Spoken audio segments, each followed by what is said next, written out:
if we mess this up, like people will never forgive us. Q4 is just about staying ready. Right? Facts. Like, so that's why we call it Big Shot Rob. Can you stay ready all game? Can you let other people see other people take shots? And can you be ready when the ball is passed to you in that last second? Yeah. You got to be brave. You got to be, ready. You got to have all these things running in you. You haven't taken a shot all game. Yeah. You've come off the bench, and now the whole team, the world, the city is now on your back to take the shot, and you live up to that.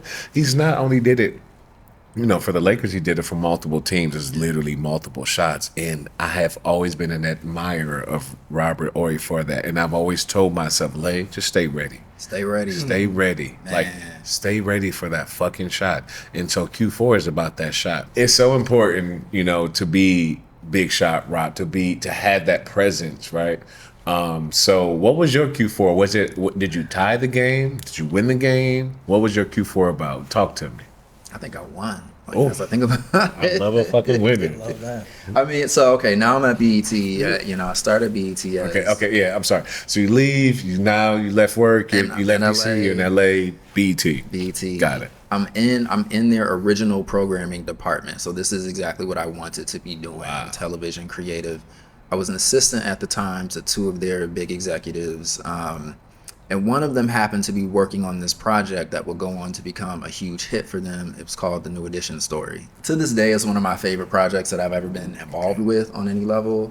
When I started, as I mentioned, I was an assistant, and I really think that it was some of the work that I did on that project that ultimately got me promoted. And in hindsight, I was at BET for 5 years. I had been promoted twice. By the time I left, I was a manager there. But this project was the project that kind of led to more success for me on this path. And so in the spirit of being ready, it just so happened that my aunt was a huge New Edition fan. I mean, like the way people go crazy for the K-pop groups or whatever, we use the word stan now. It didn't exist back then, but she was a hardcore New Edition stan.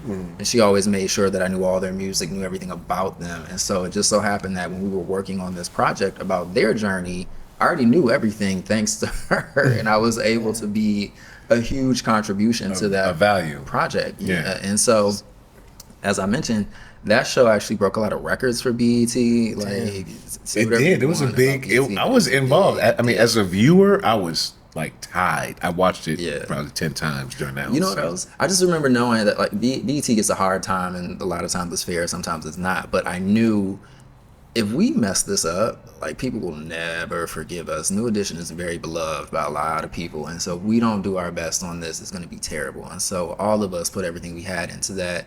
That project got me promoted, and ultimately it became just something really big on my resume that would open up many other doors for me. And so I knew I had to pick a New Edition song to put in the mix. The one that I picked, I specifically picked it because they're a group where I think people fixate on certain songs, and that's fine. Like, they have a lot of big songs, but this is one that people talk about less, and it happens to be one of my favorites of theirs. Okay. So the content of the song doesn't have anything to do with this moment. It's just a song that's connected. Yeah. Gotcha. Yeah. It sounds like another example of you just being in the right. It almost sounds like some of your moves. I mean, I feel like everybody's moves are. I feel like, whatever you believe in, God, that's universal. We believe in God. But like, it's. I always feel like everyone is like preordained in some way, for the major moments in your life. Yeah. Sounds like that's kind of the stories that you're telling. Like some of these are like you were just like how specific that is that you grew up such a big New Edition fan, and now you're working on a project about New Edition. It's like they couldn't have put the more perfect person in that spot it's to just do kind of that. meant to be, I don't know how else you could slice that. And so and for it to be a launching pad. Huge launching pad. Like, we followed that up with the Bobby Brown story, which was a whole other thing. And so like, and then did you stay at BET for that whole duration? Like, did you do any more with BET? I did a ton of stuff with BET. Okay, those are the two biggest projects I did with them. My favorite, if I had to choose, but I was there for 5 years. I did more shows than I can count over there. I fucking love that. Can you give me a moment within that project? Because this is good to me, where you had like an aha moment. Because I just before not the aha moment I told you I had at Sundance, when I looked around the room, I was like, you know what? Yeah. I am the motherfucker. I am the king of this shit. This is my shit. Like, hold on, that's my shit. Like, did you ever have? Well, maybe it wasn't like that moment, but did you ever have like, I belong here. You know what? This is my shit. I know This exactly. is my project. It was never my project. I can't say that. Yeah, but like the feeling of like, Yeah. like Like maybe something you really contributed to it that you're like, no one else would have had that. Well, but I'll answer it because those are two different things, but I have something for both. For that part, this particular song actually is featured in the film. There's a scene where they perform this live, and it was modeled after a live performance that they did in real life. Like, you can go on YouTube and see the real New Edition performing this. But I remember sitting at my desk late one night, 7, 8, I'm still at work, watching what we had shot and how it had been cut. And then I would click over and watch the original performance, and I just wrote out a list of notes of how we can match this to the original performance, because I wanted it to be cut for cut as close as possible. And so I was really proud of that, and had a bunch of other contributions. But I think the moment where I knew this was something special, or I'm him or whatever. Yeah. And this is time out. Let's normalize being him, right? Or I'm her. very humble. I know, but nah, because no, you was him, you him, okay, him.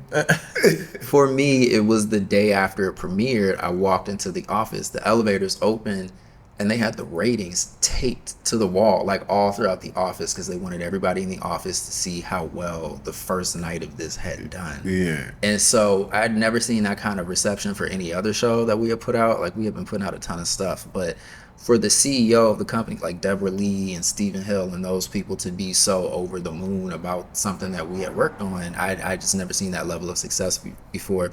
Also, the third night, because it was 3 nights of this thing, came out on a Thursday, which was very much Scandal night at the time. Like, Scandal was in the air. I do remember this. Scandal was Yes. a thing. Yes. We beat Scandal that night, and so that was a huge thing too, like beating Scandal. That And so- was huge because Scandal was like, Oh yeah, fire. and we had it was the black audience. Yeah, essentially. like So- it was like if you was black and you ain't watch Scandal, Yeah. what was you? It was like the Young and the Restless. I felt like it was just so good. It was just so like you had to watch or you had to be in the know or you know. Yeah. So just seeing the rating success and seeing the way it was celebrated was kind of like you're actually doing this kind of moment. Like, You're you're in it, you're Yeah. doing it.